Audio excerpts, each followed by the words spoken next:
Je bénis le Seigneur qui nous fait grâce encore aujourd'hui de nous retrouver cet après-midi. Alors, j'ai un court message à partager avec vous ce soir et qui a pour titre « Restons à l'abri ». Restons à l'abri. Et j'aimerais qu'on lise le livre de Psaume 46, versets 1 à 2. Psaume 46, versets 1 à 2.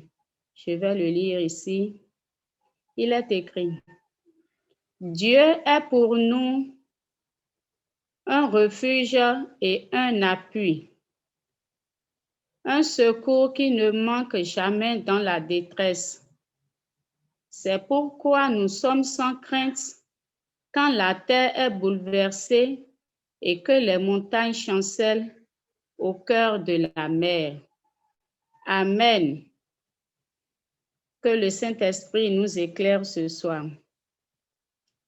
Bien-aimés, plus que jamais, l'être humain a besoin de son Créateur. En ces moments difficiles que nous traversons dans le monde, l'homme a besoin plus que jamais de son Créateur. Il a besoin de revenir près de lui, comme le dit la chanson que nous venons d'écouter dans la louange. L'homme a besoin de revenir près de son Créateur, de demeurer auprès de lui, c'est-à-dire se mettre et de demeurer sous son autorité. En ce sens que Dieu seul est capable d'assurer à l'homme la paix véritable et durable que l'homme recherche tant. Amen. Nous avons aujourd'hui dans le monde beaucoup d'organisations pour la paix, mais ce que nous constatons est que ces organisations ne recherchent pas cette paix, cette assurance, cette sécurité auprès de Dieu, mais ces organisations comptent plutôt sur leur propre force, c'est-à-dire sur la force humaine. Et c'est dans ce sens que nous pouvons lire dans la parole de Dieu, dans Psaume 20, verset 7, « Ceux-ci s'appuient sur leurs chars, ceux-là sur leurs chevaux. Nous invoquons le nom de l'Éternel, notre Dieu. » Amen. Oui, tandis que la majorité en vue, ceux qui sont en amont, comptent sur la force humaine, nous, enfants de Dieu, nous devons compter sur le nom de l'Éternel, notre Dieu. Nous devons faire de l'Éternel notre force. Nous devons l'invoquer comme nous le dit ce verset, Psaume 20, verset 7. Nous devons invoquer l'Éternel car c'est lui qui est notre force. Et l'invoquer, c'est le prier, lui dire ce que nous voulons, ce à quoi nous aspirons, ce qui est notre désir, quelle que soit la situation que nous traversons. Nous pouvons aussi dire que les hommes préfèrent compter plus sur la science que sur Dieu. Les hommes préfèrent compter sur la science que sur Dieu. Non pas pour dire que la science est une mauvaise chose, mais elle est en partie bonne et elle est limitée. De la même manière, elle présente des revers, au point où, je vais dire, et François Rabelais, il y a près de 500 ans, il écrivit « La science sans conscience n'est que ruine de l'âme ».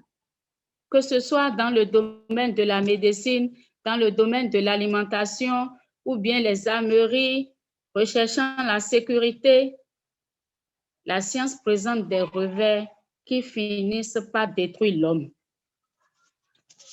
Et si nous prenons l'exemple d'Israël dans la Bible, maintes fois Israël a été en guerre contre ses ennemis, il a été affronté ses ennemis avec son armée.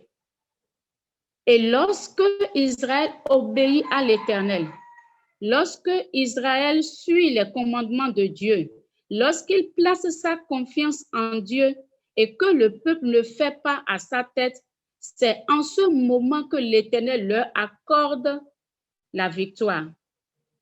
Donc, si nous voulons avoir une victoire dans ce monde, si nous voulons avoir la paix dans ce monde, je le dis quand même personnellement, parce que tous ne vont pas l'accepter. Mais si quelqu'un veut avoir la paix et si quelqu'un veut avoir la victoire pendant les moments difficiles, cette personne doit savoir également que cela sera la conséquence de son obéissance et de sa confiance en Dieu. Et lorsque Israël obéissait à Dieu et que Dieu lui accordait ses victoires, parce que nous avons dit, parce que Israël obéissait, avait confiance en Dieu et suit les commandements de Dieu, c'est l'Éternel lui-même qui en ce moment combat pour Israël. C'est pour dire que Dieu n'a pas besoin nécessairement de l'armée d'Israël pour accorder la victoire à Israël. Parfois, il laisse l'armée aller au fond. Parfois, il dit non, ce ne sera pas par l'armée. Et Dieu lui-même, il agit. Dans tous les cas, c'est Dieu lui-même qui combat pour Israël. Et c'est pour montrer que Dieu n'a pas nécessairement besoin de nos armes, de nos inventions, de notre science nécessairement avant d'agir.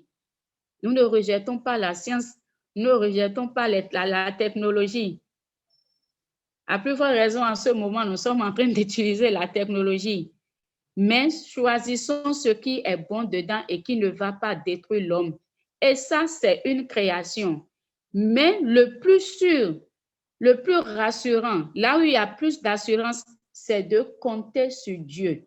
Et compter sur Dieu avec obéissance, avec confiance, cela nous procure en retour la victoire. Donc, la victoire que Dieu donne s'accomplit suite à notre obéissance et à notre confiance.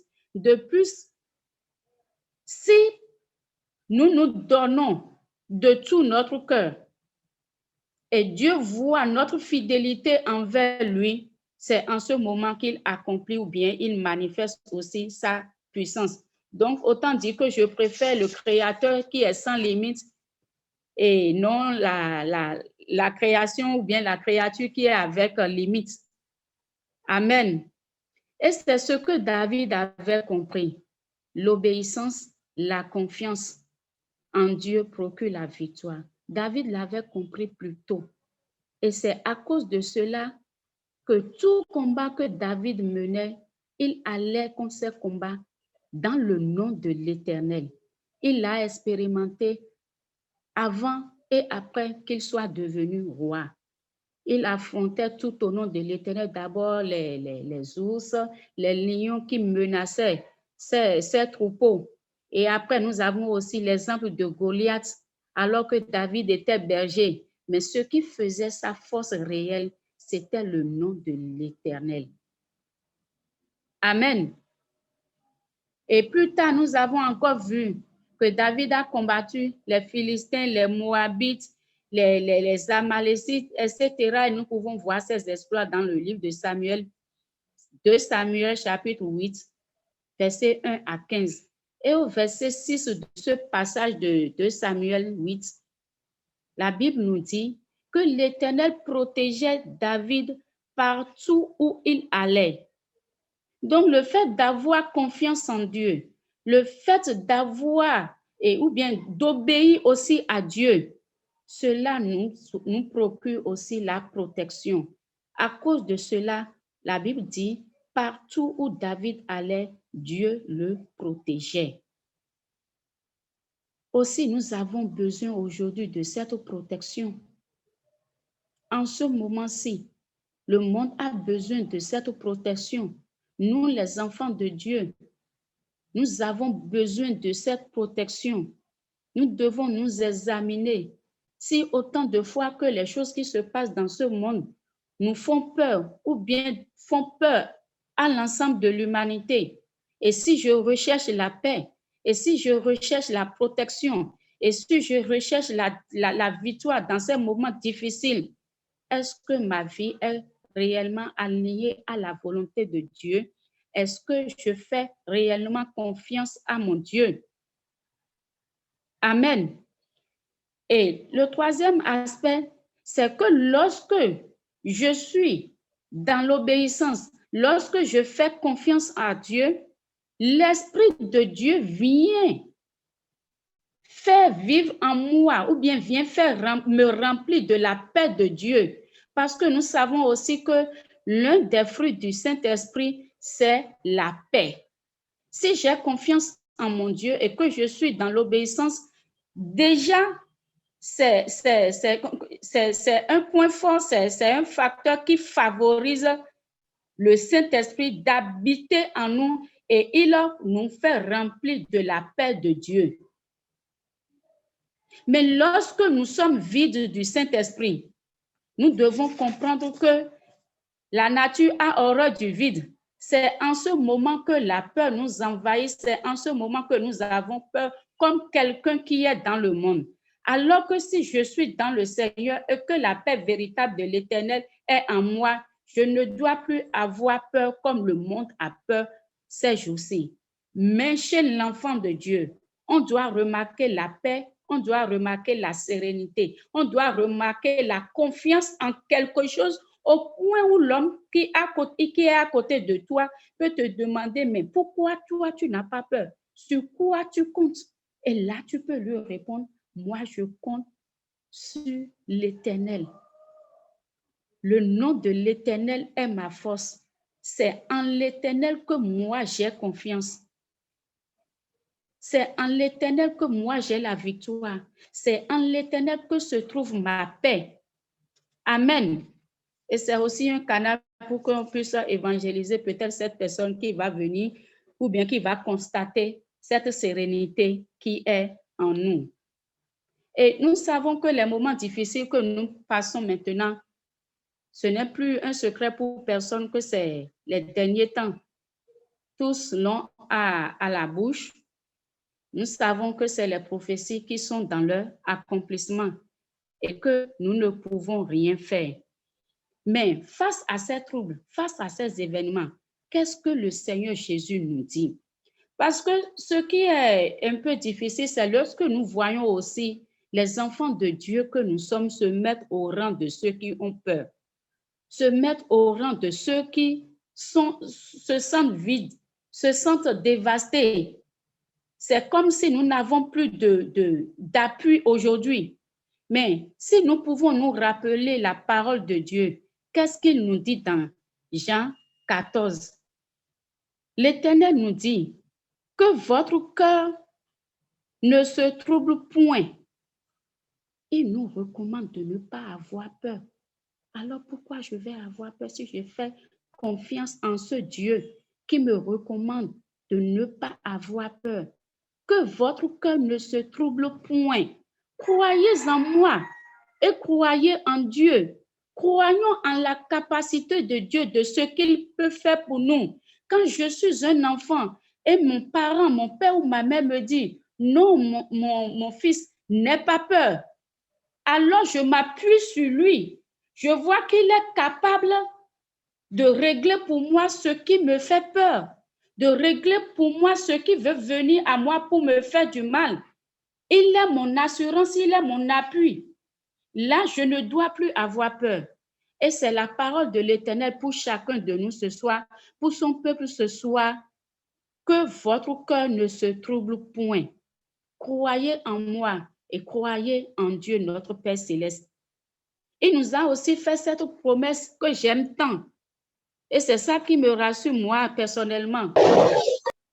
Je suis avec vous tous les jours jusqu'à la fin du monde. Quand je me souviens de cette promesse de l'Éternel, oh, je suis remplie de confiance. Le Seigneur Jésus ne ment point, il n'est point un homme pour mentir, ni le fils d'un homme pour se repentir de ce qu'il a dit. Ce qu'il a dit, il l'accomplit. Il a dit qu'il est avec nous tous les jours jusqu'à la fin du monde. Ce qui montre que lorsque nous sommes enfants de Dieu, nous devons croire en cette promesse que le Seigneur est avec nous. C'est par là qu'il nous montre qu'il se montre responsable de chacun de nous. Et il dit jusqu'à la fin du monde, c'est-à-dire à durée indéterminée. J'ai sa présence avec moi. Il n'est pas un Dieu irresponsable qui peut me laisser le soir, venir le matin. Non, il demeure avec moi permanemment. Et dans cette responsabilité qu'il nous montre, il nous demande également une chose. Et qu'est-ce qu'il nous demande? C'est écrit dans Jean 15, verset 7. Si vous demeurez en moi et que mes paroles demeurent en vous, demandez ce que vous voudrez et cela vous sera accordé. L'Éternel nous donne cette assurance de sa présence permanente. Mais la condition pour que cette présence soit permanente avec nous est que nous-mêmes, nous puissions remplir notre part, c'est-à-dire demeurer en lui. Il a dit qu'il est disponible pour nous. Mais si je ne demeure pas en lui, je ne peux pas bénéficier de cette disponibilité du Seigneur. Si vous demeurez en moi et que mes paroles demeurent en vous, ça veut dire que je dois aussi demeurer auprès du Seigneur. Je ne dois pas m'éloigner de lui. Et ceci dans l'obéissance, parce qu'il a dit, et si mes paroles demeurent en vous, c'est-à-dire pratiquer ses commandements, faire ce qu'il nous dit, c'est alors que si nous demandons quelque chose, cela nous sera accordé. Le fait de demeurer dans le Seigneur, c'est se mettre sous lui. Il constitue en ce sens pour nous un abri. Demeurons dans le Seigneur. Demeurons près de notre Créateur. Demeurons près de notre Seigneur. Il est notre abri. C'est en ce sens que nous pouvons voir Psaume 46, verset 1, qui dit « Dieu est pour nous un appui, un refuge. » C'est lorsque tu décides ou bien tu choisis de répondre à cet appel de Jésus-Christ, à cet appel de notre Seigneur, de rester à ses côtés, de rester en lui, de demeurer en lui, qu'il devient maintenant un abri pour toi, qu'il devient maintenant un refuge pour toi. Et quand on parle d'abri, quand on parle de refuge, c'est une protection. En ces moments difficiles où nous avons la maladie qui sévit, les maladies qui sévissent, il y a aussi des bruits de guerre, il y a les guerres proprement dites, il y a beaucoup d'événements malheureux, négatifs qui se produisent. Nous avons besoin de cet abri, nous avons besoin de cette protection de Dieu. Et ceci dans l'obéissance. Pour que cette protection soit effective, il faut l'obéissance sous cet abri. La Bible déclare que notre Dieu n'est pas un Dieu de désordre, mais un Dieu d'ordre, un Dieu de soumission, un Dieu d'obéissance. Amen. Et là où il y a cette obéissance, la grâce qui suit est que si nous demandons quelque chose, cela nous sera accordé. La grâce est disponible sous cet abri. En ces moments difficiles, de quoi avons-nous besoin? Premièrement, demeurons ou bien allons sous cet abri et demeurons-y. Restons dans l'obéissance et maintenant saisissons-nous de la grâce qu'il y a sous cet abri. Et quels sont ces genres de grâce que nous pouvons avoir? On dit la demande se fait selon le besoin, le temps et les circonstances. La demande se fait selon le besoin, les temps et les circonstances. En ce temps-ci, quel est notre besoin? En ce temps-ci, qu'est-ce que nous traversons? Qu'est-ce qu'il nous faut? La réponse se trouve dans la grâce qui est sous ce refuge, qui est sous cet abri. En ces moments, suis-je malade? Sous cet abri, il y a la guérison. Suis-je dévasté? Il y a la restauration. Est-ce que je me sens vulnérable? Il y a la sécurité. Dieu n'a pas donné une limite. il n'a pas donné une liste exhaustive de ce que nous pouvons demander. Mais il a dit, tout ce que vous demanderez, tout cela vous sera accordé. Seulement que chacun de nous sait ici que ce que nous pouvons demander et avoir de la part du Seigneur ne peut qu'être dans la volonté de Dieu selon sa parole, ce qui ne va pas à l'encontre de sa parole. Amen. C'est pourquoi nous devons être sans crainte, parce que nous avons un abri et sous cet abri, il y a tout. Il y a le réconfort, il y a la paix, il y a la victoire, il y a la guérison, il y a tout ce que nous recherchons. Amen. Par contre, qu'est-ce que le Seigneur nous dit dans Jean 15, verset 6? Dans Jean 15, verset 6, le Seigneur nous dit, « Si quelqu'un ne demeure pas en moi, il est jeté dehors, comme le sarment, et il sèche. Puis, on ramasse les sarments, on les jette au feu et ils brûlent. » Lorsque nous sommes hors de cet abri, nous sommes comparables à un sarment jeté au dehors, qui va être séché par le soleil déjà, qui va être plus tard jeté dans le feu et qui va simplement brûler. Ce qui veut dire que hors de l'abri, nous sommes exposés au danger. Hors de l'abri, nous sommes vulnérables.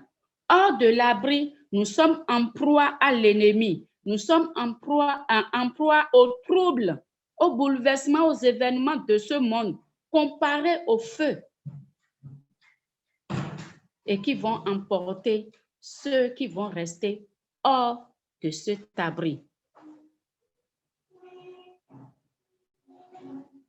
Mais si nous avons ces deux cas, comme le Seigneur aussi a dit, je mets devant toi la vie et la mort, la bénédiction et la malédiction. Mais je te suggère de choisir la vie afin que tu vives.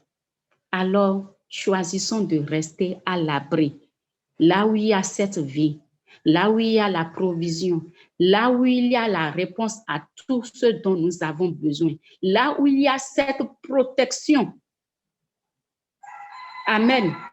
Là où il y a abondance de grâce de la part de notre Dieu. Oui, la grâce est disponible. Et cela doit être notre évangélisation en ces moments-ci. De dire à un frère, de dire à une sœur, un plus grand que nous, bien plus petit que nous, notre proche, ou quelqu'un que nous rencontrons, que nous voyons qui est au dehors, qui est en proie à ces événements, qui est en proie à tout ce qui se passe dans ce monde. Cela doit être notre évangélisation, de lui dire, mon frère, de lui dire, ma sœur, viens et restons à l'abri. Amen.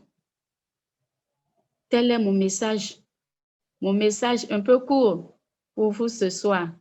Que l'Éternel bénisse chacun de vous. Amen.